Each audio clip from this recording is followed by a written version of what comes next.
आप जी सारी सात संगत को प्यार भरी राधा सो। आज के इस सत्संग में जो बाणी ली गई है वह बाणी है, धाम अपने चलो रे भाई, राय देश क्यों रहना। संगत जी, इस पृथ्वी के कण कण में, इस संसार के कण कण में वह मालिक, वह परमात्मा वास करता है। लेकिन फिर भी यह संसार, यह देश हमारा असली देश नहीं। फिर भी यह घर हमारा असली घर नहीं। हमारा असली घर तो हमारे भीतर मौजूद है। वह सचखंड हमारा असली घर है। आज के इस सत्संग में आपने हमारे असली घर, हमारे असली देश की ओर इशारा किया है कि हम कैसे उस सचखंड में प्रवेश पा सकते हैं, कैसे हम अपने सच्चे घर सचखंड में दाखिल हो सकते हैं। यदि आप ध्यानपूर्वक आज का सत्संग श्रवण करेंगे तो आज के इस सत्संग के जरिए आपके कई भेद मिट जाएंगे। आप कहते हैं, यूं तो इस सृष्टि के कण कण में, इस संसार के कण कण में, इस पृथ्वी के कण कण में वह मालिक, वह परमात्मा वास करता है। और यदि वह कण कण में वास करता है तो इसका अर्थ हुआ इस संसार में मौजूद हर किसी वस्तु में परमात्मा का ही वास है। यही कारण है कि कुछ श्रद्धालुओं को, प्रेम से भरे जीवों को पत्थर में भी परमात्मा नजर आ जाता है। पर इतने प्रेम में डूबे हुए जीव बड़े ही कम होते हैं। और यदि कोई भी जीव अपने आप को पूर्ण प्रेम में उतार ले और फिर किसी पत्थर के आगे झुक जाए तो उस पत्थर में परमात्मा का प्रकट होना स्वाभाविक है। फिर परमात्मा उस पत्थर में प्रकट हो ही जाता है। लेकिन यदि परमात्मा प्रकट ना होता हो तो समझना अभी उतना प्रेम भीतर नहीं आया कि तुम उसे पत्थर में भी स्वीकार कर सको। और यदि तुम्हारे हृदय के भीतर प्रेम नहीं है तब तो परमात्मा आकर अगर तुम्हारे द्वार पर दस्तक भी दे तब भी तुम परमात्मा को पहचान नहीं सकोगे। यदि तुम्हारा हृदय प्रेम से खाली होगा तब फिर तुम्हें परमात्मा में भी परमात्मा नजर नहीं आएगा। हृदय कठोर हो, प्रेम से रिक्त हो तो परमात्मा का दर्शन नहीं होता। हृदय कोमल हो, प्रेम से भरा हो तो परमात्मा का दर्शन हो जाता है। परमात्मा के दर्शन का संबंध, परमात्मा की नजर आने का संबंध तुम्हारी प्रेम पर आधारित है। जितना तुम्हारा प्रेम होगा उतना ही परमात्मा प्रकट होता चला जाएगा। फिर यदि तुम्हारा मूर्ति से प्रेम होगा तो मूर्ति में परमात्मा प्रकट हो जाएगा। फिर यदि तुम्हारा पत्थर से प्रेम होगा तो पत्थर में परमात्मा प्रकट हो जाएगा। और यदि तुम इस पूरे जगत से प्रेम करने को समर्थ हो जाओ तो पूरे जगत में परमात्मा प्रकट हो जाता है। फिर कहीं जाकर इस सृष्टि के कण कण में परमात्मा नजर आने लगता है। प्रेम से रिक्त हृदय को परमात्मा की झलक भी नहीं मिलती। प्रेम में ही पहली बार उस परमात्मा की झलक मिलती है। प्रेम कुंजी है उस मालिक तक पहुंचने की। यदि उस मालिक के द्वार का दरवाजा खोना हो तो प्रेम की कुंजी का इस्तेमाल करना पड़ेगा। आप कहते हैं कि इस पृथ्वी के कण कण में परमात्मा है, इस सृष्टि के कण कण में परमात्मा है।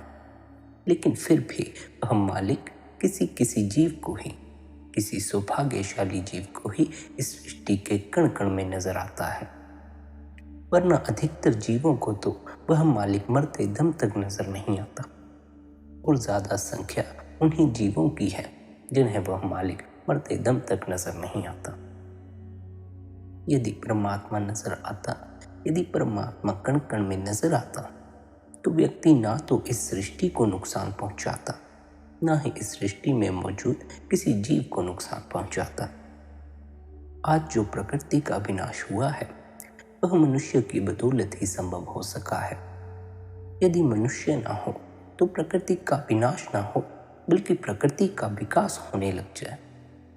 यदि मनुष्य इस सृष्टि से गायब हो जाए तो प्रकृति इतने फैलाव पर होगी कि वह हर घर, हर जगह को अपनी चादर से ढांक ले। आपने देखा होगा यदि कोई घर बड़े समय से बंद पड़ा रहे तो उसकी दीवारों पर छोटे छोटे पौधे निकल आते हैं। कई कई जगह तो वृक्ष निकल आते हैं। आप कहते हैं कि यदि इस सृष्टि के कण कण में परमात्मा है तो इस सृष्टि में मौजूद हर जीव जंतु में परमात्मा है, हर जानवर में परमात्मा का वास है। लेकिन हम अपने स्वाद के लिए उन बेजुबान जानवरों के गलों पर छुरियां चला देते हैं। शायद तब हमें ख्याल नहीं आता कि उनमें मालिक बसा हुआ है। शायद तब हम उस कण को मालिक स्वीकार करने से इनकार कर देते हैं। शायद हमारा स्वाद, हमारी भूख उस मालिक से भी ज्यादा बड़ी हो गई है। यदि इस सृष्टि के कण कण में परमात्मा है तो फिर मनुष्य में भी परमात्मा का वास है। लेकिन आज मनुष्य ही मनुष्य का दुश्मन हुआ बैठा है। मनुष्य को ही मनुष्य में मालिक नजर नहीं आता। एक व्यक्ति यदि किसी दूसरे व्यक्ति को नुकसान पहुंचाता है तो वह सोचता है बड़ी आम बात है, लेकिन उसे खबर नहीं वह जिसे नुकसान पहुंचा रहा है उसके भीतर भी मालिक बैठा हुआ है। तो चाहते या ना चाहते हुए वह मालिक को ही नुकसान पहुंचाने की कोशिश कर रहा है। नुकसान तो वह नहीं पहुंचा पाएगा, लेकिन वह अपने कर्मों का बोझा बढ़ा लेगा। यही कारण है कि संत महात्मा हमें सख्त हिदायत देते हैं कि किसी दूसरे के साथ नफरत मत करो, किसी दूसरे का नुकसान मत करो, किसी दूसरे के साथ कोई भी दुराचार मत करो, क्योंकि जिसके साथ तुम करोगे वह भी बड़े गहरे में जाकर मालिक ही है, मालिक का रूप ही है। लेकिन अभी तुम इतने गहरे में नहीं उतरते, इसलिए तुम्हें वह मालिक नजर नहीं आता। नुकसान पहुंचा बैठते हो, अपने कर्मों का बोझ बढ़ा बैठते हो। फिर जब हिसाब देने की बारी आती है तो बड़े परेशान होते हो। इसलिए आप कहते हैं कि यूं तो इस पृथ्वी के कण कण में, इस संसार के कण कण में मालिक वास करता है, पर नजर किसी को नहीं आता। यदि नजर आ जाए तो हम इसे नरक बनाने की बजाय स्वर्ग बना लें। नजर आता नहीं, इसलिए हत्या बढ़ती चली जाती है, पाप बढ़ता चला जाता है, हिंसा बढ़ती चली जाती है। और इन सब का कारण है प्रेम से खाली हृदय। जिस हृदय में प्रेम हो वह हिंसा कर ही नहीं सकता, क्योंकि उसमें स्वाभाविक ही अहिंसा उतर आती है। जब तुम प्रेम में उतरते हो तो अहिंसा तुम्हारे में उतर आती है। अहिंसा प्रेम के कारण उपलब्ध होने वाली अवस्था है। हिंसा के लिए तुम्हें प्रेम की कोई आवश्यकता नहीं। और इस सब के पीछे कारण क्या है? कारण है कि मनुष्य ने इस संसार को अपना घर समझ लिया है। यह संसार कर्म भूमि है। जो भी जीव इस संसार से जुड़ जाता है, इस संसार से चिपक जाता है, इस संसार को अपना घर मान लेता है, उसके भीतर प्रेम प्रकट नहीं हो पाता। क्योंकि संसार में ऐसे अनेकों तरह के हालात पैदा हो जाते हैं कि तुम्हारे भीतर का प्रेम का दिया बुझा दे, तुम्हारे भीतर को नफरत से भर दे। फिर तुम उस नफरत में आकर दूसरों को हानि पहुंचाते हो। इसलिए तुम्हें अपनी नजर इस संसार से परे, जो तुम्हारा सच्चा घर है, असल घर है, उसकी तरफ उठानी पड़ेगी। क्योंकि उस घर में, उस देश में केवल और केवल प्रेम की वर्षा होती है। और जब तुम हर वक्त प्रेम से ही घिरे रहोगे, फिर तो किसी तरह की नफरत तुम्हारे भीतर पैदा नहीं हो सकती। यदि तुम्हारा वातावरण नफरत से भरा हुआ हो तो तुम्हारे भीतर भी नफरत पैदा हो जाएगी। यदि तुम्हारा वातावरण प्रेम से घिरा हुआ हो तो तुम्हारे भीतर भी प्रेम प्रकट हो जाएगा। इसीलिए हमें संत महात्माओं के सत्संग में जाने की हिदायत दी जाती है, क्योंकि उनके सत्संग में जाकर हमें ऐसा प्रेम पूर्ण वातावरण मिलता है कि हमारे हृदय में भी प्रेम प्रकट होना शुरू हो जाता है। बड़े से बड़े पापी भी, जिन्होंने न जाने कितनों को हानि पहुंचाई होती है, वे भी संतों के सत्संग में आकर प्रेम से भर जाते हैं। कई तो इतने प्रेम से भर जाते हैं कि उनका मालिक से ही मिलाप हो जाता है। फिर वे अपनी सारी उम्र सेवा में ही गुजार देते हैं। यदि तुम इस संसार को ही अपना घर माने बैठोगे तो इस संसार में इतनी समस्याएं हैं, इतनी मुश्किलें हैं कि तुम अपने घर में भी किसी मुश्किल से बच ना पाओगे।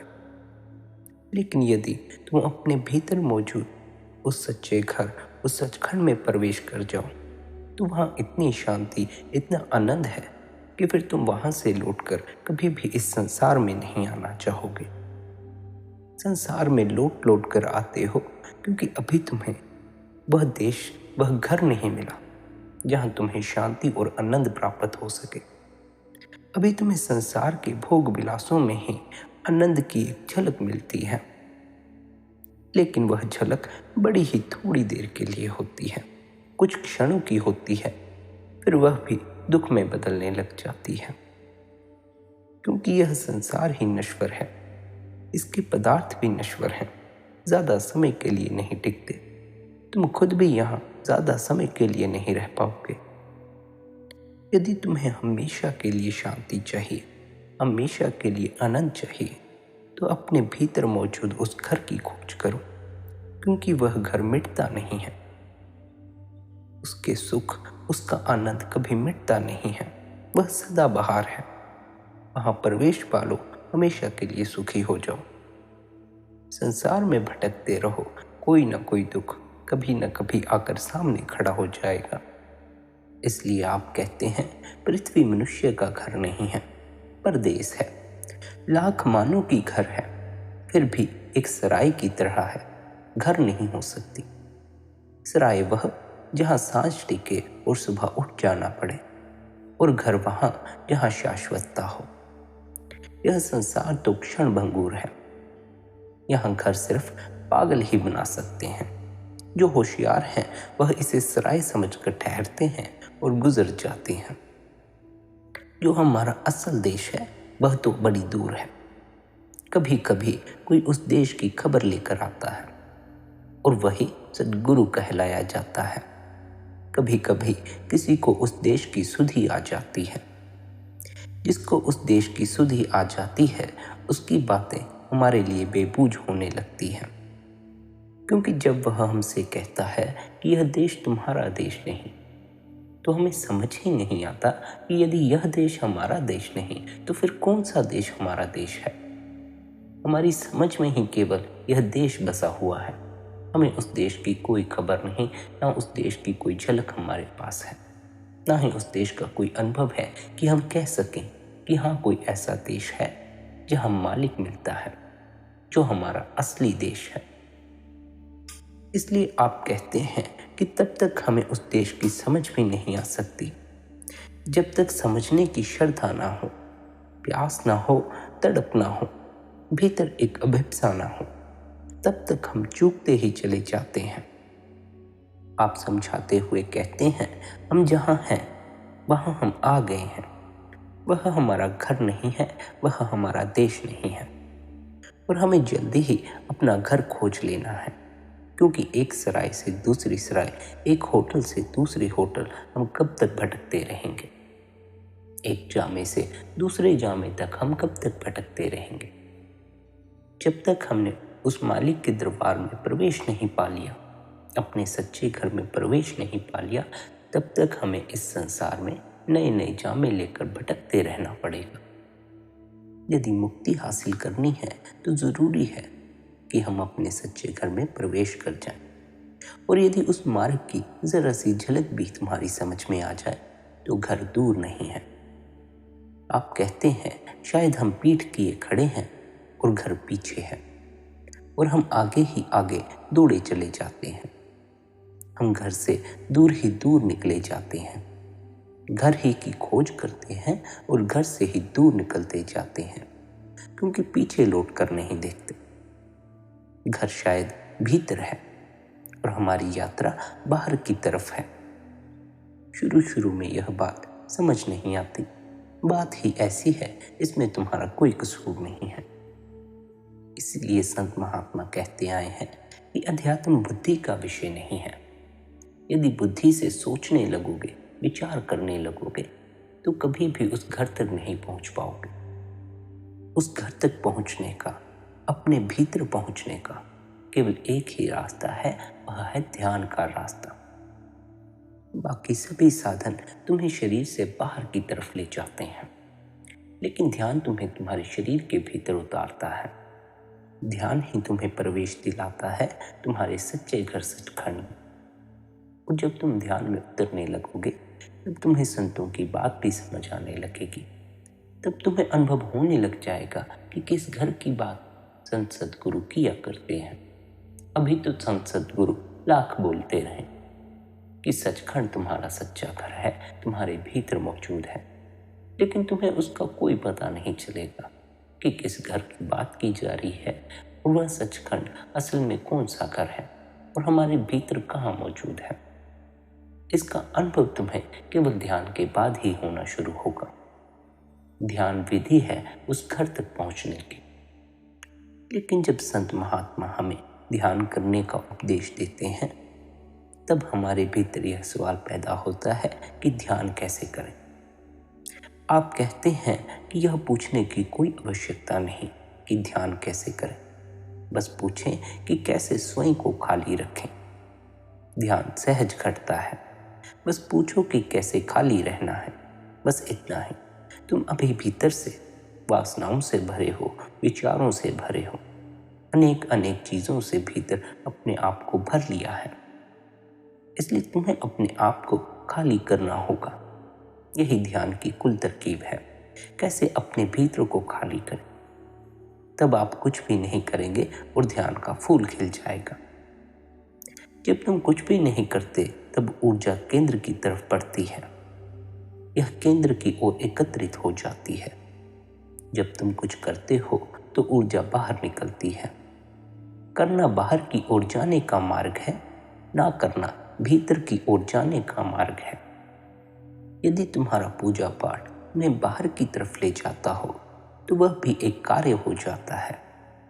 लेकिन यदि तुम्हारी पूजा, तुम्हारी प्रार्थना तुम्हें भीतर की तरफ ले जाती हो, तभी वह तुम्हारे जीवन में कोई सुगंध ला सकेगी, कोई खुशबू ला सकेगी। ध्यान का अर्थ है स्वयं की उपस्थिति में आनंदित होना। ध्यान स्वयं में होने का आनंद है। यह बहुत सरल है। चेतना की पूरी तरह से विश्रांत अवस्था, जहां तुम कुछ भी नहीं कर रहे होते। जिस क्षण तुम्हारे भीतर कर्ता भाव प्रवेश करता है, तुम तनाव में आ जाते हो। चिंता तुरंत तुम्हारे भीतर प्रवेश कर जाती है।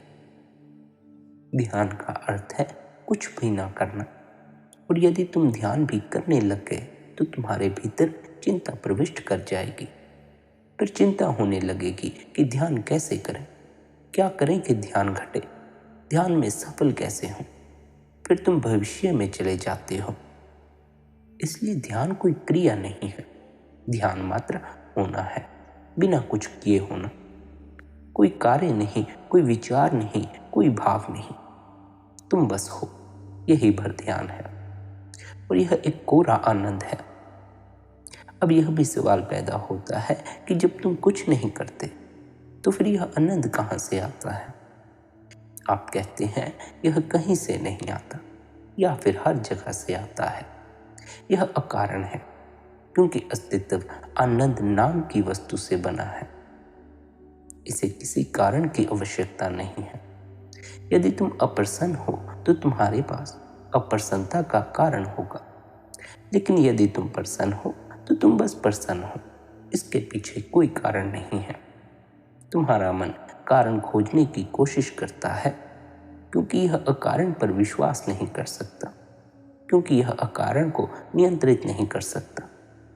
जो अकारण है, उससे दिमाग बस नपुंसक हो जाता है। तो मन कुछ ना कुछ कारण खोजने में लग जाता है। लेकिन आप कहते हैं कि जब भी तुम आनंदित होते हो, तो तुम किसी भी कारण से आनंदित नहीं होते। जब भी तुम अप्रसन्न होते हो, तो तुम्हारे पास अप्रसन्न होने का कोई कारण अवश्य होता है, क्योंकि आनंद ही वह चीज़ है जिससे तुम बने हो। इसलिए तुम्हें प्रसन्न होने के लिए, आनंदित होने के लिए किसी चीज़ की, किसी कारण की, कुछ करने की कोई आवश्यकता नहीं है। बस जब तुम करने लग जाते हो, जब तुम कारण खड़े कर लेते हो, तभी तुम ध्यान से चूक जाते हो। आप कहते हैं ध्यान की शुरुआत खुद को मन से अलग करने से होती है, एक साक्षी बनने से होती है। खुद को किसी भी चीज से अलग करने का यही एकमात्र तरीका है। यदि तुम प्रकाश को देखते हो तो स्वाभाविक रूप से एक बात निश्चित है कि तुम प्रकाश नहीं हो, तुम वह हो जो उस प्रकाश को देख रहा है। यदि तुम फूल को देखते हो तो यह बात निश्चित है, तुम फूल नहीं हो, तुम देखने वाले हो। और जो देखना है वही ध्यान की कुंजी है। अपने विचारों को देखो। आप कहते हैं कुछ भी मत करो, बस जो भी मन कर रहा है उसे देखो। जो विचार मन खड़े कर रहा है उसे देखते रहो। उसे परेशान मत करो, उसे रोको मत, उसे दबाओ भी मत। अपनी ओर से कुछ मत करो। तुम केवल दृष्टा बने रहो अपने विचारों के, और देखने का चमत्कार ही ध्यान है। जैसे ही तुम देखते हो धीरे धीरे मन विचारों से खाली हो जाता है। लेकिन तुम सो नहीं जाते हो, तुम अधिक होशपूर्ण होने लगते हो और अधिक जागरूक होने लगते हो। जैसे ही मन पूरी तरह से खाली हो जाता है, तुम्हारी पूरी ऊर्जा जागरण की एक लो बन जाती है। यह लो ध्यान का परिणाम है। तो तुम कह सकते हो कि ध्यान बिना किसी भी मूल्यांकन के देखने का, साक्षी का, निरीक्षण का दूसरा नाम है। मात्र देखकर तुम तुरंत मन से बाहर आ जाते हो। ध्यान अमन की अवस्था है। ध्यान बिना किसी विचार के शुद्ध चेतना की स्थिति है। साधारणतः तुम्हारी चेतना कई तरह के विचारों, कई तरह की वासनाओं से भरी हुई है, बड़ी धूल से भरी हुई है। मन में निरंतर विचार चल रहे हैं, इच्छाएं चल रही हैं, स्मृतियां चल रही हैं, महत्वाकांक्षाएं चल रही हैं। यह रात दिन निरंतर चलने वाली भीड़ है। यहाँ तक कि जब तुम सो रहे होते हो तब भी मन कोई ना कोई काम कर रहा होता है। तब वह स्वप्न देख रहा होता है, वह अभी भी सोच रहा है, वह अभी भी चिंताओं और तनाव से भरा है, वह अगले दिन की तैयारी कर रहा है। अंदर ही अंदर तैयारी चल रही होती है। यह गैर ध्यान की अवस्था है। इसके ठीक विपरीत है ध्यान। जब भीतर कोई भीड़ नहीं होती, कोई शोर नहीं होता और विचार रुक जाते हैं, कोई विचार नहीं चलते हैं, कोई इच्छा तुम्हें डगमगाती नहीं है, तुम पूरी तरह से मौन होते हो, वह मौन ही ध्यान है। और उस मौन में सत्य जाना जाता है, अन्यथा कभी नहीं जाना जाता। ध्यान अमन की अवस्था है। जब तक मन है तब तक ध्यान प्रकट नहीं हो पाता और तुम मन के द्वारा ध्यान को नहीं पा सकते, क्योंकि मन स्वयं को टिकाए रखेगा। तुम मन को अलग रखकर ही ध्यान को पा सकते हो। इसके प्रति शांत, उदासीन और स्वयं को उससे दूर हटाकर, मन को गुजरता देखकर, लेकिन इसके साथ बिना कोई तादात्म्य बनाए, बिना यह सोचे कि यह मैं हूं, मन को ही अपना होना मत समझ लो। ध्यान एक बोध है कि मैं मन नहीं हूं। जब यह बोध तुम्हारे भीतर गहरा और गहरा होता जाता है, धीरे धीरे कुछ क्षण आते हैं, मौन के क्षण, शुद्ध रिक्तता के क्षण। ऐसे क्षण जब तुम्हारे भीतर कोई हलचल नहीं होती और सब कुछ ठहरा हुआ होता है। उन ठहरे हुए क्षणों में तुम जान लोगे कि तुम कौन हो और तुम्हें पता चलेगा कि इस अस्तित्व का क्या रहस्य है। आप कहते हैं कि ध्यान क्या है? क्या यह कोई तकनीक है जिसका अभ्यास किया जा सकता है? क्या यह कोई प्रयास है जिसे तुम्हें करना है?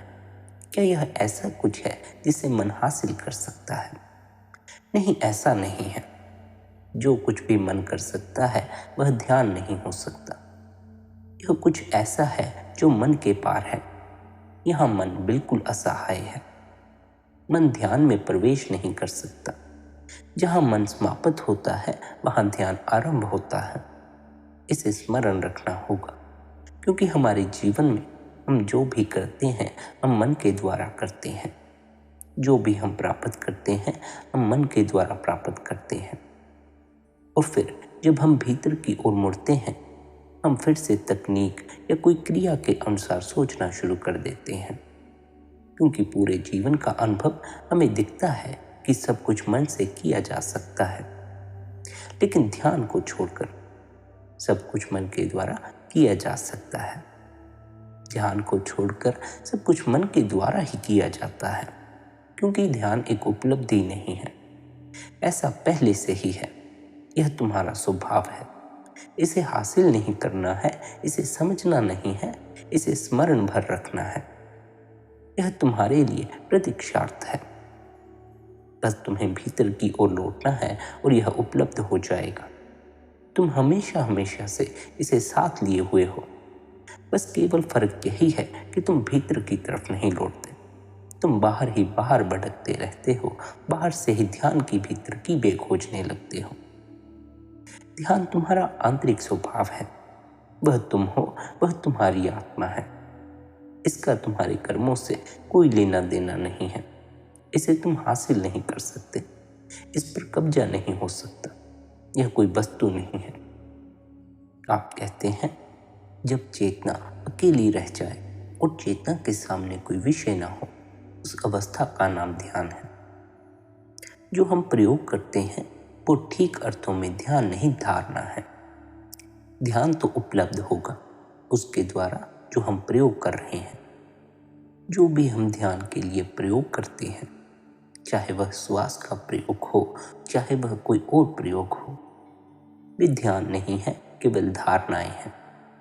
इस धारणा के माध्यम से ही एक घड़ी आएगी कि श्वास भी विलीन हो जाएगी। इस धारणा के माध्यम से एक घड़ी आएगी कि शरीर भी विलीन हो जाएगा, विचार भी विलीन हो जाएंगे, सब विलीन हो जाएगा। तो जो शेष रहेगा उसका नाम ध्यान है। इसलिए जो हम ध्यान के लिए प्रयोग करते हैं वे असल में ध्यान नहीं है। वे तो ध्यान की उपलब्धि के लिए किए गए प्रयोग हैं। हमें प्रयोग इसलिए करने पड़ते हैं क्योंकि हमारे भीतर बड़ी धूल जम गई है। हमारा मन एक जगह टिकता ही नहीं है। हमारा मन अनेकों वासनाएं, अनेकों विचार खड़े कर देता है। फिर जो भी हम प्रयास करते हैं मन से परे होने का, उससे जो हमें उपलब्ध होता है वह ध्यान है। इसीलिए आप हमें बार बार कहते हैं कि जो विधि तुम्हें बताई जाती हो ध्यान करने की, ध्यान की उपलब्धि के लिए उसे अवश्य किया करो, क्योंकि उसी विधि के जरिए तुम्हारा मन शांत होगा, तुम्हारे विचार विलीन होंगे। और जब तुम्हारे भीतर का यह कोलाहल शांत होने लगेगा, जब भीतर परम शून्यता होने लगेगी, तब कहीं जाकर तुम्हें ध्यान की उपलब्धि होगी, तब कहीं जाकर तुम्हें मालिक की उपलब्धि होगी। इसलिए यह हम सभी का फर्ज बनता है कि हम भजन सिमरन निरंतर किया करें।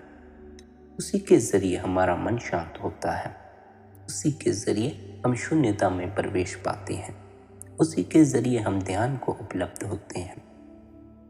हमारा मन इतना ताकतवर है, यदि हम इससे परे होने का उपाय न करें तो यह हमें भटकाता ही चला जाता है, हमें और भी दुख में डालता चला जाता है। फिर हमें ना तो जीवन में सुख की प्राप्ति होती है, ना आनंद की प्राप्ति होती है। जो जीव मन के पीछे चलता है वह दुख ही पाता है, क्योंकि मन कभी तृप्त नहीं हो पाता। मन अनेकों इच्छाएं खड़ी करता चला जाता है, अपनी वासनाओं की पूर्तियां करता चला जाता है, लेकिन फिर भी तृप्त नहीं होता। और जब तक जीवन में तृप्ति हासिल नहीं होती तब तक तुम दौड़ते ही रहोगे। यदि तुम इस दौड़ से बचना चाहते हो, इस कोलाहल से परेशान आ चुके हो, मन के इस भटकाव से उलझ चुके हो, तो भजन सिमरन किया करो। धीरे धीरे मन अपने आप शांत होने लग जाएगा। हालांकि एक ही दिन में सब कुछ नहीं होगा, और ऐसा नहीं है कि एक हफ्ते या एक महीने में ही हो जाएगा। समय लगता है। जितनी ज़्यादा धूल भीतर जमी हुई होगी उतना ही तुम्हें समय लग जाएगा। यदि तुम्हारे भीतर कम धूल होगी तो मन जल्दी शांत हो जाएगा। यदि धूल ज़्यादा होगी तो मन उतना ही समय शांत होने में लेगा। लेकिन कभी कभी सत्संगी कमज़ोर पड़ जाता है, वह जब भजन सिमरन करता है तो मन तो शांत नहीं होता, मन बेचैन ही रहता है। फिर वह उस बेचैनी में भजन सिमरन छोड़कर बैठ जाता है कि मन तो शांत होता नहीं तो कर कर क्या फायदा होगा। उसे पता नहीं कि उसके अपने भीतर जो मैल जमी हुई है वही उसे आनंद तक पहुंचने में, शांति हासिल करने में रुकावट खड़ी करती है। और गुरु जो विधि देता है, गुरु जो उपाय बताता है, गुरु जो अभ्यास देता है, वह अभ्यास उस मैल को दूर करने का ही अभ्यास है, मन को शांत करने का ही अभ्यास है। लेकिन तुम्हारी जल्दबाजी के कारण तुम अभ्यास छोड़ बैठते हो, फिर तुम्हारा मन कभी शांत नहीं हो। यदि तुम सब्र रखो, जल्दबाजी ना करो और गुरु द्वारा बताया अभ्यास निरंतर करते रहो, तो एक बेला ऐसा अवश्य आता है जब मन बिल्कुल शांत हो जाता है और उस शांति की अवस्था में ही ध्यान उपलब्ध होता है। प्यारी संगत जी, यदि आपको आज के इस सत्संग से आपके सवालों के जवाब मिले हों तो सत्संग को शेयर करें, ताकि यदि अन्य किसी के भी इस सत्संग से जुड़े सवाल हों तो उनका भी समाधान हो सके। राधा स्वामी जी।